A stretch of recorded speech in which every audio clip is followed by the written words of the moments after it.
নামাজে মনোযোগ ঠিক রাখার উপায় কি? নামাজে মনোযোগ ঠিক রাখার উপায় হচ্ছে নামাজের যে দোয়া এবং সূরাগুলো আমরা পড়ি সেগুলো অর্থসহ বুঝে পড়া। যখন নামাজের অর্থসহ বুঝে পড়বে ইনশাআল্লাহ তখন আমাদের মনটা নামাজের ভিতরে থাকবে।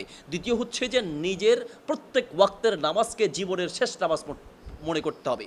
পৃথিবীতে এমন বহু মানুষ আছে যারা জোহর পড়ে আসরের নিয়ত করেছিল আসরও পড়বে, কিন্তু জোহরের নামাজটা তার জীবনের শেষ নামাজ হয়েছে। আসর পড়তে গিয়েছে, আসরটা কারো জীবনের শেষ নামাজ হয়েছে।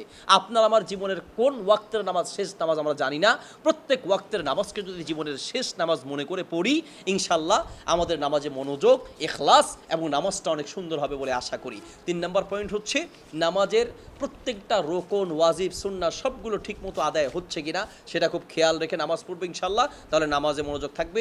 4 নম্বর পয়েন্ট হচ্ছে যদি নামাজে অমনোযোগিতা আসে, শয়তানের কোনো কুমন্ত্রণা আসে, তখন আমরা বা কোনো খারাপ চিন্তা খেয়াল কোনো খারাপ খেয়াল আসে তখন আমরা আউযুবিল্লাহ পড়ব এবং খুব ছোট আকারে বাম দিকে এভাবে আমরা থুতু নিক্ষেপ করব, তাহলে ইনশাল্লাহ শয়তানের যে খারাপ কুমন্ত্রণা আছে সেটা দূর হবে এবং নামাজে মনোযোগ ফিরে আসবে।